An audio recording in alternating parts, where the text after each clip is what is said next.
ദൈവത്തിന് മഹത്വം. നമ്മുടെ പ്രതിദിന ആഹാരം ഡിസംബർ 28.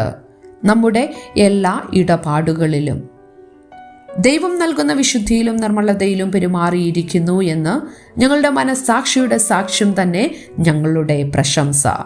അപ്പോസ്തലനായ പൗലോസ് കൊരിന്ത്യർക്ക് എഴുതിയ 2-ാം ലേഖനം 1-ാം അധ്യായം 12-ാം വാക്യം. 1524 മാർട്ടിൻ ലൂതർ ഇങ്ങനെ നിരീക്ഷിച്ചു: വ്യാപാരികൾക്ക് തങ്ങൾക്കിടയിൽ ഒരു പൊതു നിയമമുണ്ട്. അത് അവരുടെ മുഖ്യ തത്വമാണ്.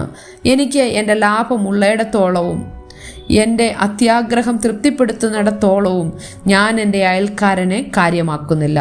200-ലേറെ വർഷങ്ങൾക്ക് ശേഷം ന്യൂജേഴ്സിയിലെ മൗണ്ട് ഹോളിയിൽ നിന്നുള്ള ജോൺ വൂൾമാൻ യേശുവിനോടുള്ള പ്രതിബദ്ധത തൻ്റെ തയ്യൽക്കട ഇടപാടുകളെ സ്വാധീനിക്കാൻ അനുവദിച്ചു.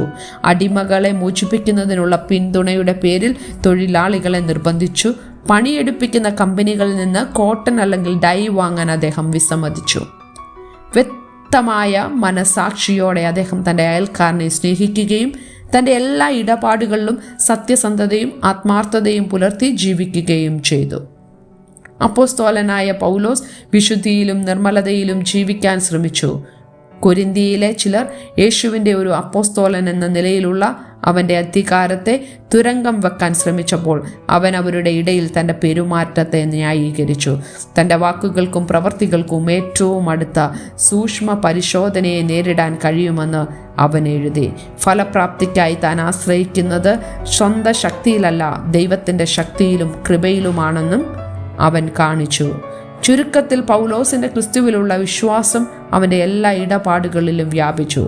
നാം യേശുവിൻ്റെ സ്ഥാനാപതികളായി ജീവിക്കുമ്പോൾ നമ്മുടെ എല്ലാ ഇടപാടുകളിലും കുടുംബം, ബിസിനസ് കൂടാതെ മറ്റു പലതിലും സുവാർത്ത മുഴങ്ങാൻ നമുക്ക് ശ്രദ്ധിക്കാം. ദൈവത്തിൻ്റെ ശക്തിയാലും കൃപയാലും നാം അവൻ്റെ സ്നേഹം മറ്റുള്ളവർക്ക് വെളിപ്പെടുത്തുമ്പോൾ നാം അവനെ ബഹുമാനിക്കുകയും നമ്മുടെ അയൽക്കാരെ സ്നേഹിക്കുകയുമാണ് ചെയ്യുന്നത്. ചിന്തിക്കുക, നിങ്ങളുടെ വാക്കുകളും പ്രവൃത്തികളും എങ്ങനെയാണ് യേശുവിലുള്ള നിങ്ങളുടെ വിശ്വാസത്തെ ചിത്രീകരണം ആയി കാണപ്പെടുന്നത്?